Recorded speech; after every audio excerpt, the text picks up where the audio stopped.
Les maladies infectieuses, contagieuses, dans le passé, on les très bien, c'est à Marseille, on traitait ça par la quarantaine. Mais c'était plutôt au 15e, 16e siècle.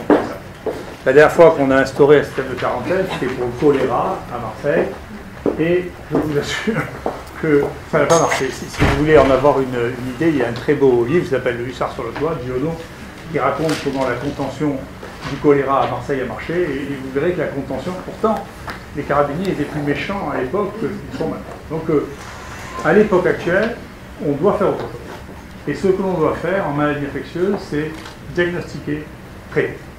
C'est comme ça pour tout.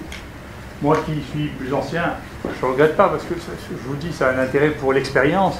Je me souviens d'avoir été là au tout début de la vague du sida, où nous avions terreur terrible. Les radiologues ne voulaient pas faire les radios, les hématologues ne voulaient pas faire l'hémogramme.